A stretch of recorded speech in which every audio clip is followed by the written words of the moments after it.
I got a question for y'all. What's the Poseidon drone? Poseidon is an unmanned drone in the shape of a torpedo that can be loaded onto and launched by a submarine.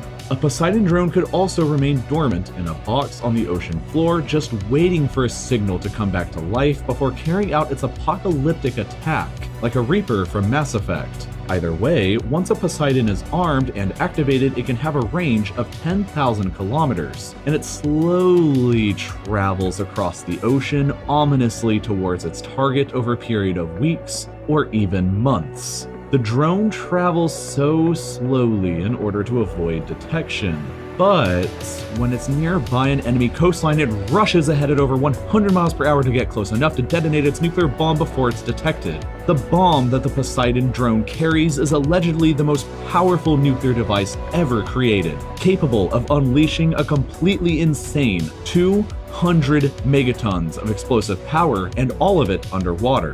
For reference as to why that's insane, the biggest bomb ever tested by humanity so far was the Tsar Bomba by the Soviet Union.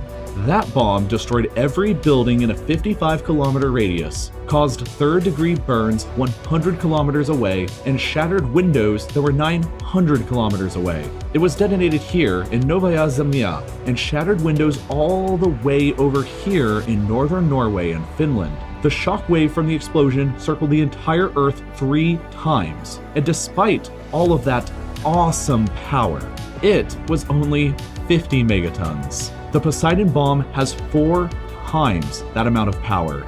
Unleashing that amount of raw power underwater is allegedly enough to generate a 500-meter-high tsunami wave in the direction of an enemy's coastline. That wave would be so high that it's almost impossible to fully appreciate. So here is what the Empire State Building would look like right next to it. The 2004 Indian Ocean tsunami that devastated Indonesia only reached a maximum height of only 30 meters, and is over 16 times shorter than the Poseidon tsunami. What's even worse though is the Poseidon nuclear bomb is apparently a cobalt bomb, specifically designed to unleash more radioactive fallout than a normal nuclear bomb. This not only makes the wave freakishly huge, but also intensely radioactively contaminated.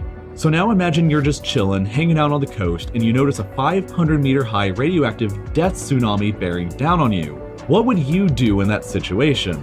The weapon is apparently specifically designed to circumvent the capable US and European missile defense systems. If nuclear missiles are heading towards your country, you can at least try and shoot some of them down before they make an impact, and you have a chance. But what chance do you have at stopping a 500-meter high mega tsunami? Once the bomb has gone off underwater, it's already pretty much too late. The tsunami is going to happen.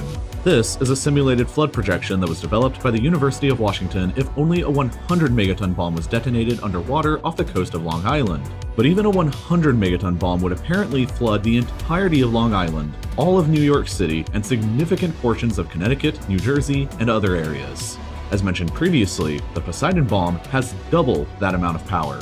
A 500-meter high tsunami would be taller than every single building in New York except for the One World Trade Center, and it would still be very close. Everything in the city would be destroyed, and the highly radioactive water would linger around and poison the ground and the drinking supply. It would be absolutely catastrophic, and the Russian Navy has allegedly already ordered 30 Poseidon-armed drones to enter into service, with half of them going to the Northern Fleet in the Arctic Ocean and the other half going to the Pacific Fleet based in Vladivostok.